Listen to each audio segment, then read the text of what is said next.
এটা খাসির মাংসই, কিন্তু সবসময় আমার বড় দেয়। কালকে খাসির মাংস বড় ছিল না, আমার বলছে আজকে ছাগলটা একটু ছোট হবে। আমি কই তাহলে তো দুইটা দোকান, যদি আমি মাংস না দেন তাহলে দোকানটা কিভাবে চালেন? কারণ সব দোকানে খাসি খাচ্ছে, আমি যদি না বিক্রি করি তাহলে তো কাস্টমার আমার নষ্ট হয়ে যাবো। পরে আমি বলে যে তা ছোট খাসি আছে, যদি নাও তা দিতে পারি। আমি তাহলে ওইটাই দেন। পরে আমি ছোট খাসি মাংস নিয়ে পাকাইছি, কাস্টমারও বলছি, কাস্টমার খাইছে। খাওয়া শেষ পর্যায়ে দেয়া, তখন যখন হাড্ডির মাংস সব খেলে যে হাড্ডি আছে, ছোট ছোট হাড্ডি আছে, তখন এরা বলে যে খাসির মাংস না তো এটা। আর এটা চিকন চিকন হাড্ডি কেন? আর যেটা ছোট খাসি ওটা হাড্ডি একটু চিকন হয়, যেটা বড় খাসি ওটা হাড্ডিটা একটু চ্যাপটা হয়। আমি একজন খাসি মাংস ব্যবসায়ী। ইনি যখন থেকে বরিশাল থেকে আসে, ইনি ব্যবসা করেন, তখন থেকে ইনাকে এই পর্যন্ত আমি প্রতিদিন খাসির মাংস দেই। প্রতিদিন খাসি মাংস দেই 7 কেজি 8 কেজি এইভাবে করে দেই। তা কালকে আমার কাছে বড় খাসি ছিল না, উনাকে আমি বলছি কি ভাই আমার কাছে ছোট খাসি আছে, আপনি কি নেবেন? যদি নেন তাহলে নিয়ে যান, আর না নিলে আজকে বন্ধ রাখেন।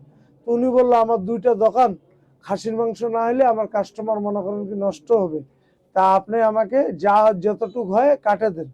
তখন আমি ওই 4.5 কেজি ওজনের মাল ছিল, ওটা আমি কাটে ইনাকে 2 মাল থেকে মিলে 5.5 কেজি মাংস কালকে আমি উনাকে দিছি। দেওয়ার পরে উনি যখন রাত্রে গ্যাঞ্জাম লাগে, ওই কাস্টমারের সামনে উনি আমাকে ডাকে নিয়ে আসেন। ডাকে নিয়ে আসার পরে আমি কাস্টমারটাকে খাওয়াই দেওয়ার পরে ও আসে দেখি একদম হাড়টার চাবায় খায়, সম্পূর্ণগুলো গঠন করে রাখে দিছে। গঠন করে রাখে দিয়ে বলতেছে এটা বিড়ালের মাংস। আমি উনাদেরকে বললাম কি আপনারা এটা বিড়ালের মাংস তো এটা প্রমাণ করেন, চলেন আমাদের সঙ্গে কোথায় নিয়ে যাবেন, আমি ওইখানে যাব। আপনি ওটা প্রমাণ করে দিবেন এটা বিড়ালের মাংস, আপনাকে যেটা আপনার হবে সেটা আমি মানে নেব। আর যদি এটা বিড়ালের মাংস না হয় তাহলে আপনি যেটা আইনগত ব্যবস্থা হবে আপনার ওইটা হবে। এই কথাই আমি উনাকে এই কথাটা বলছি।